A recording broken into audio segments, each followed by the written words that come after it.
স্বাগতম জনাইছো সকলোকে আসাম জেএনবি ইউটিউব চেনেলত। আজি আমি পাটিগণিতৰ কি পঢ়িম? পাটিগণিতৰ মৌলিক সংখ্যা আৰু বিভাজ্যতাৰ পূৰ্বৱৰ্তী প্ৰশ্নসমূহৰ উত্তৰসমূহ ভালদৰে এটাকৈ চাম, ঠিক আছে? PYQ previous year question. তেনেহ'লে লাষ্ট ক্লাছ যেটো আছিল সেইটো আমাৰ ডে 18 আছিল। তেনেহ'লে আজি হ'ব আমাৰ ডে 19। আজি হ'ব ডে 19, ঠিক আছে? তো বলা আমি প্ৰশ্নসমূহ আৰম্ভ কৰোঁ, ঠিক আছে? কুৱেশ্যন নম্বৰ 1 চোৱা, এটা হৰণ অংকৰ ভাজক 51, এটা হৰণ অংকৰ ভাজক কিমান? 51, ভাগফল হ'ল 16 আৰু ভাগ শেষ হ'ল 27 হ'লে ভাজ্য কিমান হ'ব? আমি ফৰ্মুলা পঢ়িছিলোঁ, মনত আছে নে নাই? চোৱা, ফৰ্মুলাটো আছিল ভাজ্য সমান সমান ভাজক পূৰণ ভাগ ফল আৰু যোগ ভাগ শেষ, যেটো বাকি থাকে সেইটো, ঠিক আছে?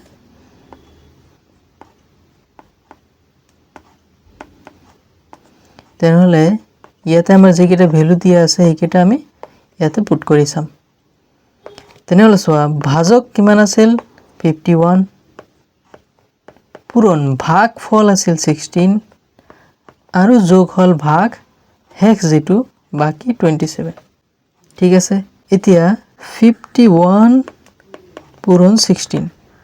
16 1 যা 16 6 1 16 5 যা 80 and 1 81, ঠিক আছে? তেনেহ'লে 816 প্লাস 27। তেনেহ'লে চোৱা, 816 প্লাস 27 যদি কৰা 6 7 মিলি 3 1 বাকি ৰাখা 2 আৰু 1 মিলি 3 4 4 8, তেনে আমাৰ ভাজ্য কিমান হ'ল? এইটো আমাৰ ভাজ্য হ'ল 843। তেনেহ'লে শেষত আমাৰ এনসাৰ কি হ'ব? 1 টো আমাৰ এনসাৰ হৈ যাব 843। বুজি পালা? এতিয়া নেক্সট কুৱেশ্যনটো চোৱা, কুৱেশ্যন নম্বৰ 2 13013, যেটো সংখ্যা দিয়া আছে, সংখ্যাটো 13ৰে বিভাজ্য, মানে 13 দি সম্পূৰ্ণৰূপে ভাগ যায়। এতিয়া 14ৰে আৰম্ভ হোৱা 5টা অংকৰে গঠিত ক্ষুদ্ৰতম সংখ্যা আৰু 13ৰে সম্পূৰ্ণৰূপে বিভাজ্য হোৱা সংখ্যাটো হৈছে, এতিয়া কি কৈছে? 14ৰে আৰম্ভ হ'ব লাগে। এতিয়া গোটেইকেইটা 14ৰে আৰম্ভ হৈ আছে। চাইটো দুটা পদ্ধতিত কৰিব পাৰিবা। সহজ পদ্ধতিটো হ'ল কি, সৰুৰ পৰা যিকেইটা আছে ভাগ কৰি 13 দি চোৱা, যেহেতু আমাৰ 13 দি সম্পূৰ্ণৰূপে ভাগ যাব। এতিয়া আমি যদি সৰু লওঁ, ইয়াতে এইটো আছে, এইটোক আমি 13 দি ভাগ কৰি চাম যে সম্পূৰ্ণৰূপে ভাগ যায় না নাই, ঠিক আছে? এতিয়া চোৱা, 14001, 13 দি যদি দিয়া 13 ৰ 1 গুণ 13 10, 10 থাকিলেতো নাযায়, আৰু এটা শূন্য লৈ আহা,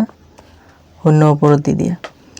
13ৰ 7 গুণ হৈ আছে 91, 13ৰ 7 গুণ 91 হ'লে আৰু 9 আহি যাব, আৰু 1 ওপৰৰ এইটো লৈ আহা, 13ৰ 7 গুণ 91, তেনেহ'লে আমাৰ সম্পূৰ্ণৰূপে গ'ল। তো আমি কি ক'ব পাৰোঁ যে 14001 যেটো নাম্বাৰ আছে, এই নাম্বাৰটো 5টা ডিজিটত, অৰ্থাৎ 14ৰে আৰম্ভ হোৱা আটাইতকৈ সৰু নাম্বাৰ, যাক আমি 13ৰে সম্পূৰ্ণৰূপে ভাগ কৰিব পাৰোঁ, ঠিক আছে? আমাৰ এনসাৰটো কি হৈ যাব? 2।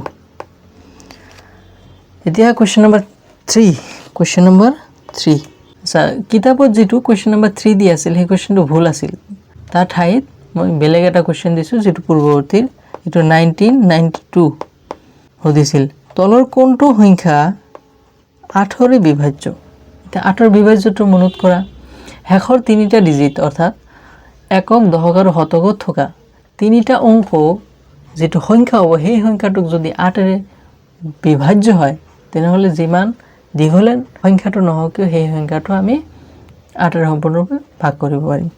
তেনেহ'লে ইয়াতে চোৱা, 3টা ডিজিট, এইটো, ঠিক আছে? এতিয়া ভাগ কৰি চোৱা, 3 2 4 8 8 4 যা 32 4 এটো রিমাইন্ডার থাকি গল ভাগ x থাকি গল 4 3 2 8 দি সোয়া 8 5 যা 43 2 8 4 যা 32 তেনেহলে আমার সেকেন্ড যেটো নাম্বার আছে এই নাম্বারটো সম্পূর্ণরূপে 8 ৰে বিভাজ্য বুজি পালা যেহেতু আমার রিমাইন্ডার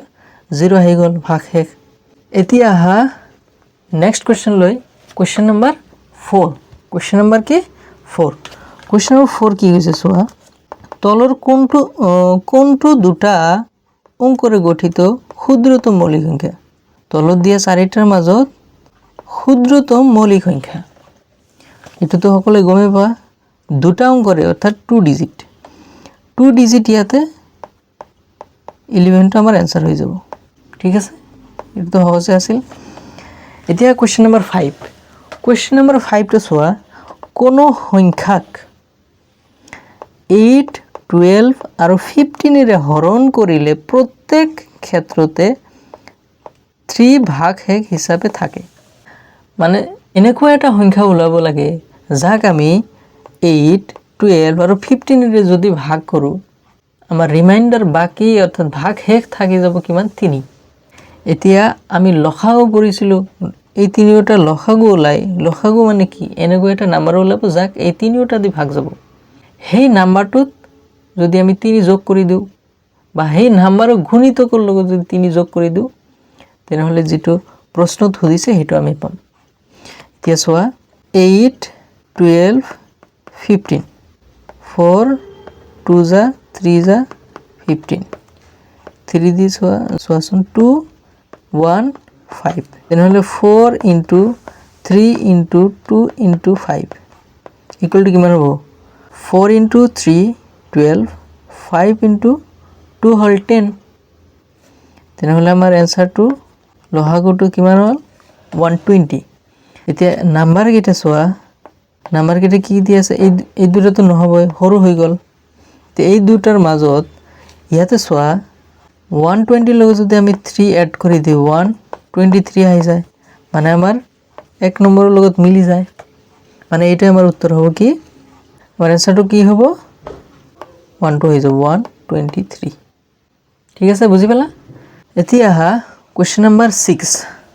তলৰ কোন কেইটা সহমৌলিক সংখ্যা তলৰ কোন কেইটা সহমৌলিক সংখ্যা এটা আৱশ্যক নহয় যে মৌলিক সংখ্যাৰে হ'ব এটো আমাৰ দুটা নাম্বাৰ লাগে যাৰ দুটা নাম্বাৰ যাৰ উৎপাদক কেৱল আৰু কেৱল 1 এ থাকিব এতিয়া সোৱা 8 আৰু 25 ৰ ভাগ যদি দিব খোজা ইয়াৰ উৎপাদক কেৱল আৰু কেৱল 1 এ আছে মানে আমাৰ आंसरটো ডাইৰেক্ট ওলাই গল কি 1 এতিয়া বাকি কিটা চাব পাৰা 7 21 ক যদি দিয়া 7 দি যাব এতিয়া 12 আৰু 18 ক সোৱা 3 দি যাব 4 আৰু 6 আকৌ 2 দি যাব আৰু এটো হেখৰটো সোৱা 10 আৰু 25 ইয়াকো 5 দি যাব ঠিক আছে তেনেহলে আমাৰ आंसरটো ঠিকে আছে কি এক নম্বৰ অপচনটো 8 আৰু 25 টো আমাৰ কি হল সহমৌলিক সংখ্যা বুজি পালা এতিয়া হা কোশ্চেন নাম্বার 7 কি কৈছে ইয়াতে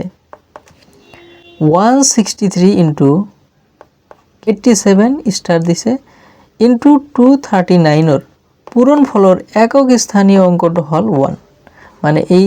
সংখ্যাটো তুমি যেতিয়া পূৰণ কৰিবা যেটো উত্তৰ আহিব তাৰ একক স্থানৰ অংকটো হল 1 আমাৰ দিয়া আছে এতিয়া স্টাৰৰ স্থানৰ অংকটো হ'ব এই স্টাৰ দিছে এটোৰ অংকটো কি হ'ব এতিয়া সোৱা 163 into 87 স্টাৰ মানে ইয়াতে আৰু এটা অংক হ'ব into 239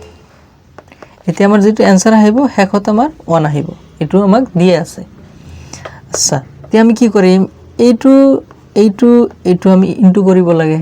তেনেহলে সোৱা 3 into যেহেতু পূৰণ আছে 9 কৰিব পাৰো ইনটু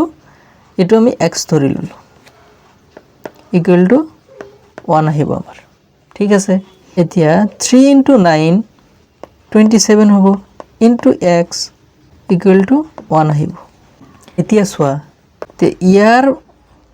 একক স্থানৰ যিটো আছে আৰু ইয়াৰ লগত পূৰণ কৰিব লাগে আমাৰ এনসাৰ কি আহিব 1 আহিব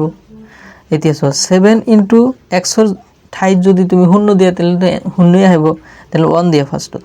7 ইনটু 1 7 ইনটু 1 7 7 ইনটু 2 আর 2 14 মানে 4 আহিল ইয়াতেও মানে এটু নহব আমার এতিয়া চোৱা 7 ইনটু 3 7 3 গুণ 21 এইটো আমাৰ যেটো এককৰ স্থানত আমাৰ কি আহিল 1 মানে আমি কি ক'ব পাৰো এই যে 3 টো আমি বহাই পূৰণ কৰিলো এই 3 টো ইয়াতে এই স্থাৰৰ ঠাইত বহিব তেনহলে আমাৰ আনসাৰটো কি হৈ যাব 2 নম্বৰটো আমাৰ আনসাৰ হৈ যাব 3 স্টাৰৰ ঠাইত কি বহিব 3 বুজি পালা এটো এতিয়া হা কোৱেশ্চন নম্বৰ 8 কোৱেশ্চন নম্বৰ 8 টো চোৱা 6912 আৰু স্টাৰ দিছে ইয়াত সংখ্যাটোৰ স্টাৰৰ স্থানত কি মান বহুৱালে সংখ্যাটো 25 ৰে কি বিভাজ্য হ'ব এই স্টাৰ ঠাইত এনেকুৱা এটা ডিজিট বহুৱাব লাগে অংক বহুৱাব লাগে যাতে এই সংখ্যাটোক 25 ৰে সম্পূৰ্ণৰূপে ভাগ যায় এতিয়া চোৱা 25 ক কোনটো সংখ্যা দি ভাগ যায় 5 ৰে তেনেহলে 25 দি যদি ভাগ যায় এই সংখ্যাটোক আমি 5 দি ভাগ কৰিব পাৰো ঠিক আছে এনেকৈ ভাবিব পাৰা বা এনেকৈ ভাবিব পাৰা যে 25 ৰ লগত যিকোনো নাম্বাৰ তুমি পূৰণ নকৰা কিয় এনসারত কি আহিব হয় শূন্য আহিব নহলে কি আহিব 5 আহিব এই দুটা আহিব তুমি যিকোনো দিয়া 1 দি যদি দিয়া একক স্থানত মানে শূন্য আৰু 5 আহিব কত একক স্থানত 1 দি দিলে 155 2 দি দিলে 25 যা 10 0 আহিব 3 into 5 15 5 আহিব 4 into 5 20 0 আহিব তেনেহলে এই স্থানটোত আমি কি বহুৱাব পাৰিম 0 নহলে 5 তেনেহলে আমি কি ক'ব পাৰিম যে 25 দি সম্পূৰ্ণৰূপে ভাগ যাব তেনেহলে 0 আৰু 5 হ'ব লাগে কিন্তু আমাৰ অপচনত কি দিয়া আছে কেৱল আৰু কেৱল 5 এ দিয়া আছে হেকাৰণে আমাৰ আনসাৰটো কি হৈ যাব অপচন নম্বৰ 2 যেটো আছে 5 হেতু হৈ যাব যেহেতু 0 আমাৰ ইয়াতে দিয়াই নাই ঠিক আছে যদি তোমাৰ 0 আৰু 5 দুয়োটাই দিল হয় অপচনত তেনেহলে তোমাক সম্পূৰ্ণৰূপে তাতে 0 আৰু 5 বহুৱাই চাব লাগিল হয় ইয়াতে কোনটো হ'ব ঠিক আছে এতিয়া হা কোৱেশ্চন নম্বৰ 9 কোৱেশ্চন নম্বৰ 9 তলৰ কোনটো সংখ্যাক 27 ৰে হৰণ কৰিলে ভাগফল 25 আৰু ভাগশেষ 13 আহিব মানে আমাক কি ভাজ্য উলিয়াব লাগে ভাজ্যৰ ফৰ্মুলাটো অলপ আগত লিখিছিলো মনত আছে না নাই চোৱা ভাজ্য আমাক লাগে সমান সমান কি ভাগফল আৰু ভাজক 27 into 25 plus কি 13 বুজি পালা এতিয়া চোৱা 27 into 25 5 7 যা 5 3 5 2 যা 10 13 2 7 যা 14 1 2 2 যা 4 5 এনেহলে কি হ'ব 5 7 6 6 7 5 6 7 5 হলে 6 7 5 plus 13 ঠিক আছে এনেহলে ইয়াৰ 13 এড কৰি দিয়া কিমান হ'ব 8 8 6 আনসাৰটো আমাৰ হেগত কিমান হ'ব 688 এটো আমাৰ আনসাৰ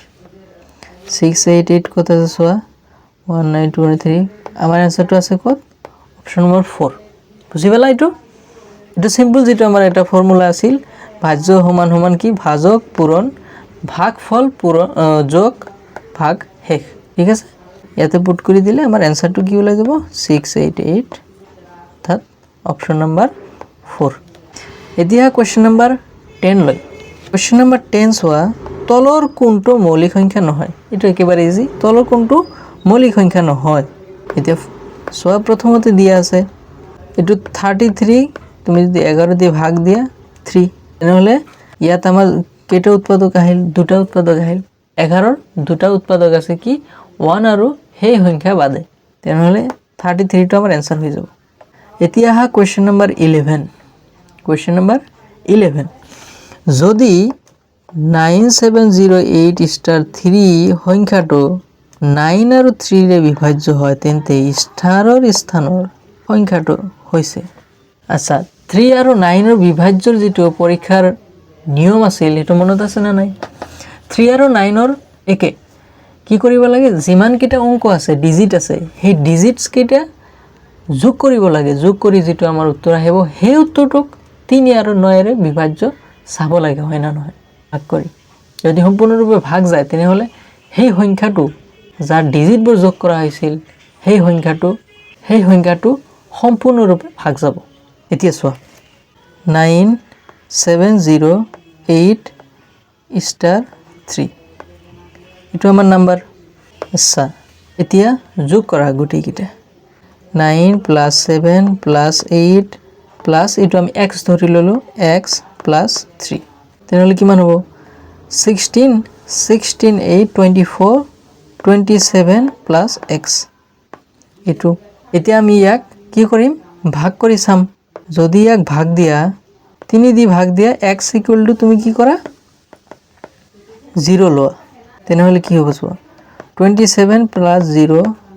3 27/3 তেনেহলে 3 দি কিমান বাৰ যাব 9 বাৰ মানে আমাৰ সম্পূৰ্ণৰূপে 3 দি গল কিন্তু ইয়াতে কেৱল 3 দি গলে নহব 9 দিও চাব লাগিব এতিয়া আকৌ ইয়াকে 0 পুট কৰি চোৱা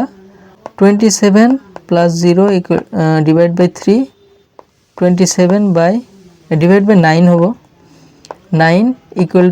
9 দি 3 বাৰ মানে আমি দুয়োটা দি চালো কি 3 দিও ভাগ দি চালো আৰু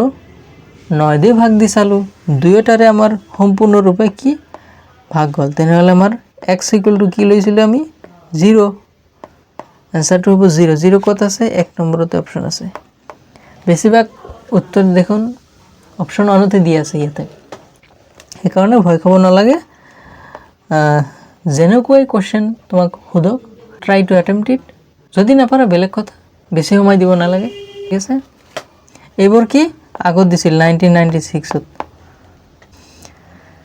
এতিয়া কোশ্চেন নম্বৰ 12 কোশ্চেন নম্বৰ 12 টো চোৱা একৰ পৰা এখৰ মাজৰ হাতেৰে বিভাজ্য মুঠ সংখ্যা হৈছে কি কৰিব লাগে একৰ পৰা আৰম্ভ কৰি এখৰ মাজত কিমানটা হাতেৰে বিভাজ্য কিমানটা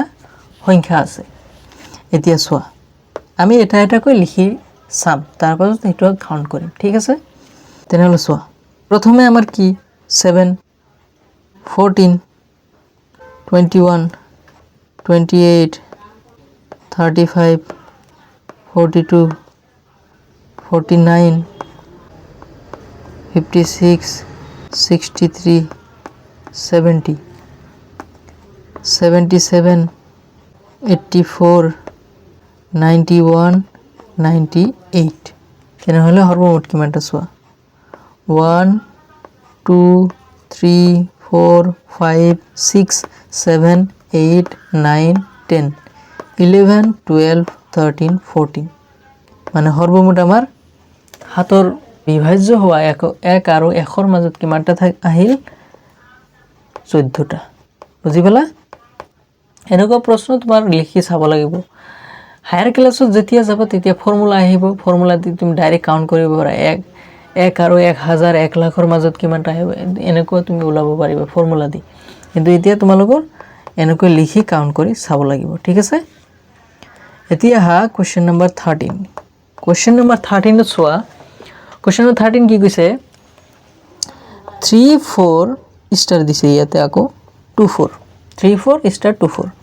সংখ্যাটো 9 ৰে বিভাজ্য হলে স্টাৰৰ স্থানৰ সংখ্যাটো হৈছে এটো 1995 ত নৱোদয় বাছনি পৰীক্ষাৰ যেটো কিতাপ আছে ইয়াতে বেছিভাগ পুৰানা কোশ্চেন মানে পূৰ্ববৰ্তী প্ৰশ্ন পুৰানা সমূহ দিয়া আছে নতুন বিলাক ইমান দিয়া নাই ঠিক আছে এই কাৰণে ইয়াতে বেছিভাগ আগৰ প্ৰশ্নসমূহ এতিয়া চোৱা 9 ৰে বিভাজ্য হ'বলৈ হলে আমাৰ গোটেই অংক কেইটা কি যোগ কৰিব লাগে তে প্ৰথমে অংকটো কি আছে 3 4 স্টাৰ 24 যোগ কৰা 3 plus 4 plus star two x ধৰি লোৱা plus 2 plus 4 সমান সমান কিমান হ'ব 7 to 9 9 4 13 13 প্লাস কি x ঠিক আছে তেনেহলে 9 দি বিভাজ্য হবলৈ হলে আমাৰ কি কৰিব লাগে একক স্থানত কি আহিব লাগিব যেটো আমাৰ যোগ কৰাৰ পিছত কি আহিব লাগিব 9 আহিব লাগিব 18 আহিব লাগিব 27 এনেদৰে যাই থাকিব এতিয়া 13 plus x equal to 9 তো হ'ব নোৱাৰে তুমি কি 18 কৰা তেনেহলে x equal to 18 minus 13 x equal to তোমাৰ কি হৈ যাব 5 বুজি পালা আমাৰ এনসাৰটো কি হৈ যাব হেখত 3 নম্বৰ অপচনটো 5 বুজি পালা এটো কিনে 13 টো ইয়াতে কি হৈ আছে যোগ হৈ আছে 13 টো ইফালে যোগ হৈ ইফালে যেতিয়া যাব এটো -13 হৈ যাব এখানে -13 equal to 5 आंसर বুজি পালা এতিয়া কোশ্চেন নম্বৰ 14 প্ৰথম দুটা মৌলিক সংখ্যাৰ যোগফল এটো 1994 ত দিয়া হৈছিল প্ৰথম দুটা মৌলিক সংখ্যা কি 2 আৰু 3 দুইটাকে এড কৰি দিয়া 5 হৈ যাব आंसर এটো কি হবে বহুতে মানে কনফিউজ হয় যে দুইটো মৌলিক সংখ্যা হয় না নহয় কিন্তু আমি পঢ়িছিলো কি দুইটো এই কারণে মৌলিক সংখ্যা আৰু কেৱল যুগ্ম মৌলিক সংখ্যা হল 2 এটো কিয় কাৰণ তেওঁ নিজে আৰু এক হে কেৱল তেওঁৰ উৎপাদক আছে ইয়াৰ বাহিৰে এক উৎপাদক নাই সেই কাৰণে 2 টো আমাৰ মৌলিক সংখ্যা এটা ভাই তেনে आंसरটো কি आंसरটো অপচন নম্বৰ 2 বুজি পালা এতিয়া হে যোৱা আজিৰ একেবাৰে অন্তিম কোশ্চেন এটো কিমানত সুধিছিল 1993 14386 সংখ্যাটো বিভাজ্য মানে কোনটো অঙ্ক বা সংখ্যাৰ বিভাজ্য হ'ব 2 3 4 এনেকুৱা কোনটো দি এতিয়া এটা হল তুমি এটা কৈ সোৱা ঠিক আছে 2 দি যাব না নাই 3 দি যাব না নাই 5 দি ভাগ যাব না বিভাজ্য হ'ব না নাই এনেদৰে এটো চাব আৰু এটা চাব পৰা সোৱা আমাৰ হেকত কি আছে 5 আছে 5 যদি থাকে এটো 2 দি তো না যাব 2 দি বিভাজ্য হ'ব জানো নহয় কাৰণ 2 দি বিভাজ্য হ'বলৈ হলে 0 2 4 6 আৰু 8 হ'ব লাগিব একক স্থানত ইয়াতে আছে 5 তেনেহলে সোৱা 2 কত দি আছে 3 4 আৰু 8 ৰ দ্বাৰা বিভাজ্য 2 যদি দিয়া থাকে এটো ভুল হ'ব তেনেহলে সোৱা এটো ভুল হল কাৰণ 2 দি দিছে বিভাজ্য হ'ব বুলি কিন্তু এটো নহয় 3 নম্বৰটো সোৱা এটো নহব আমাৰ দুটা গল আমাৰ आंसर কি বাকি থাকিল 1 আৰু 4 ইয়াতে 2 দিয়া নাই ইয়াতে 2 দিয়া নাই এতিয়া সোৱা যদি 5 থাকে হেকত 5 যদি হেকত থাকে আমাৰ 5 দি ভাগ যাব ঠিক আছে এতিয়া 5 দি যদি ভাগ যায় আমাৰ তো ইয়াতে দিয়া নাই কিন্তু দিব লাগিছিল 5 দি ভাগ এখানে এটো নহব হেকত আমাৰ आंसरটো কি হৈ গল आंसरটো হৈ যাব আমাৰ এটো 4 নম্বৰটো আমাৰ आंसर বুজি পালা লাষ্টটো আমাৰ आंसर 3 দি যাব 5 দি যাব আৰু 9 দি বিভাজ্য হ'ব বুজি পালা এটো এনেদৰে চাব পাৰা বা তুমি এনে প্ৰথমৰ পৰা 2 দি তো যোৱা নাই 3 দি গুটেই কেটা এড কৰিব লাগিব 4 দি হেখৰ দুটা চাব লাগিব ভাগ কৰি 5 দি ঠিক আছে 5 দি যাব সহজ আছে 6 দি হলে 2 3 চেক কৰিব লাগে মানে এটো লং প্ৰসেস তোমাৰ তো সময় বেছি না থাকে হেকৰণে কি কৰিবা এনেকুৱা হিট এন্ড ট্ৰায়াল মেথড চাব পাৰা তো এয়াই আছিল আজি তোমালোকৰ কোনো ধৰণৰ যদি ডাউট থাকে তোমালোকে সুধিব পাৰা কমেন্ট সেকশনত সুধিবা তাতে বুজাবলৈ চেষ্টা কৰিম ঠিক আছে আজিৰ কাৰণে ইমানে থ্যাংক ইউ তোমালোকে ধৈৰ্য সহকাৰে চালা নেক্সট ভিডিওত আমি নতুন এটা টপিক চাম ঠিক আছে আজিৰ কাৰণে ইমানে ধন্যবাদ